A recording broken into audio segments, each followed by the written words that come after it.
Hello and welcome to another edition of Make in India, New Deal for Defence. I'm Shereen Bhan and we're speaking with the man in charge of Boeing in India. Pratyush, appreciate you joining us here on CNBC TV 18. Let me start by asking you about the India opportunity. The Make in India program has now been in place for over a year now. Everyone's talking about the defence sector as being this hot sector. The FDI limit has been hiked to 49%. We've seen certain amount of streamlining as far as the licensing process is concerned. The government has moved towards ending the PSU monopoly, if I could call it that. Do you really see tangible difference on the ground? Yes, I would say we do see difference in the ground, on the ground.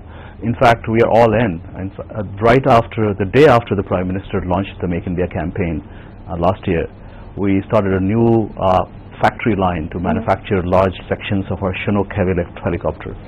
And that shows a commitment, and those are already delivering. In fact, we're very proud that it was announced at the Aero India show as one of the components already being delivered. That's just an example, but even outside of that, we think that the focus on Make in India has really captured imaginations of defense companies, especially ours, to do more here. We have actually... What does it mean when you say to do more here, and what is it that you would be looking for in terms of additional clarity? Because in terms of proposed policy changes, we hope that this DPR will be DPR 2015 and won't spill over onto 2016. The Defence Minister said that he believes the policy will be out before the end of the year. What is it that you would like in terms of clarity? Right, so I think the couple of things. One is that Make in India is good for us because it's a win-win proposition. We're looking, our customers want more for less. They want more capability, more range, more performance for less. So we're looking for pockets of productivity globally, right? Okay.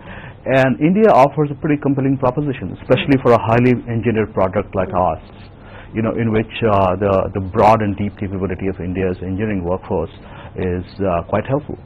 So we think there are areas where we can actually manufacture in India, which will be good for India, and will be good for us to make us more globally competitive. So that's point number one. Okay. Point number two is in terms of policy, there has been a lot of ongoing dialogue on the offset policy per se under DPP. And we're eagerly awaiting more clarifications on that from Minister of Defence, as you mentioned rightly, that we are waiting to see what comes out. The draft has been around. What do you make of what the draft says, and do you believe that that will encourage building of a global supply chain or not? So I don't know about the draft, but we did see a report put together by the Dhirendra Singh committee. Yeah. There was a committee constituted by the Raksha Mantri, and he had pretty extensive set of consultations with the industry, all the stakeholders. And frankly, if his recommendations are largely accepted, that'll be a good thing, right? That'll really put the juice in Make in India in a big way. Right now, the offset policy in some way has not really helped as much as it should have in Make in India. If those recommendations accepted, that'll make a big difference. Speaking of optimism, I guess you're all breathing a sigh of relief now that the Chinook and Apache deal is finally done after 13 price extensions. You know, take us through where things currently stand as far as that $2.5 billion order is concerned. So as you rightly said, huge sigh of relief. We are very appreciative of the work that went into getting that done. The contracts are signed, so we are in the execution phase at this stage. So when do the deliveries start? The deliveries start in 2019. That's when the first aircraft of each type will be delivered. It's not a sprint, but in terms of other opportunities, and of course Apache and Chinook is a done deal at this point in time, but what about opportunities in the fighter space, for instance? Would that be something that you would consider as and when it does open up? Of course, you know, we have pretty compelling proposition in that case. We got F-15s and F-18s, which are proven aircraft, really advanced, you know, capabilities. You know, we're hearing about different options that government is considering. Yeah. First, they have to go past the. What are you hearing? We're hearing some stuff. What are you hearing? No, so I think what's in the news is that they are in the process of completing the 36 acquisition of Rafale. Once that's over, then there will be some discussion about what next. What we understand is the requirement is a lot larger than those 36. So how do they complete the gap? Is it going to be LCA Mark II? Is it going to be what they call the AMCA, the next generation aircraft? Is it going to be a new player, or will the Rafales themselves will step up and start manufacturing? Unclear. You know, our proposition simply is that, listen, as and when the government decides, we're ready to, you know, work with them with a compelling proposition, not just from a product point of view, but also compelling from bringing the most advanced manufacturing capabilities in the world into India. You know, speaking of opportunities, and there's all kinds of numbers that are doing the rounds about what this could mean over the next 5 years, $150 billion and so on and so forth in terms of contracts. What is the real opportunity that you see in terms of procurement here in India? I think those are fantastic numbers. India's defense budget is 40 billion, right? So if you kind of parse it down to the capital acquisition cost, you're talking about, you know, 15, 16 billion. That's for everything, right? So a huge exaggeration in terms of the kind of opportunity that the market throws in terms up. of number, right? Listen, we are not here just for commercial opportunity. We think that India is a long-term play for a variety of reasons, right? We think there's enduring needs of the customers that we uniquely position to understand and work with them. You know, we succeed if our customer succeeds, right? So we are here to make sure that we serve them not just with the platform, but compelling proposition in service to make sure the readiness is at you know, above par at all times, right? That's very important to us, right? It's about harnessing what India can bring to us in terms of productivity, from an engineering point of view, from manufacturing point of view. So we are there for that. So if you put everything all together, it's a long-term play for us. We are here for the long haul. Yeah, you've been here for over 70 years now, and Boeing has completed its 100th year. But in the context of what you were just talking about India being a compelling option as far as manufacturing is concerned, but strategic manufacturing or non-strategic parts? Both. And you know, how ready is the Indian market as far as strategic manufacturing is concerned? Listen, that requires significant investment, right? Which has to be tied to a business opportunity to justify the investment. As long as there's a line of sight to that, I think we're ready. India is ready, and we are ready to do that. But what do you see as the big challenges, besides the fact that you need a visibility in terms of the order pipeline? Well, I think the challenges are practical on-the-ground challenges. One is creating a workforce which is skilled to really get into aerospace manufacturing in a globally competitive way. We don't want islands of capability. We want sustainable, long-term capability which can outcompete any workforce in the world, right? So we have our eye right there, and we are actually proactively participating in that.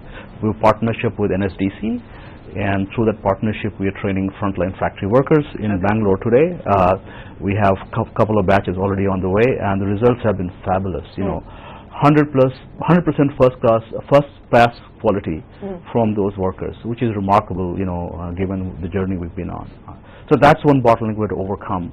And then, you know, just getting from an ease of doing business, from a tax perspective, how significant are those challenges? It's as significant for aerospace as for anybody else, right? So which means it continues to be in the top 3 concerns. Yeah, I mean, listen, at the end of the day, some of the concerns have eased because the buzz from the government is very positive. But is the buzz enough? So let me say, it's necessary. Sufficiency will come when it sticks with legislative changes that the government is talking about. They have legislative changes on the agenda for, you know, taxation. Exactly, all that stuff, right? So all those things will make it sufficient.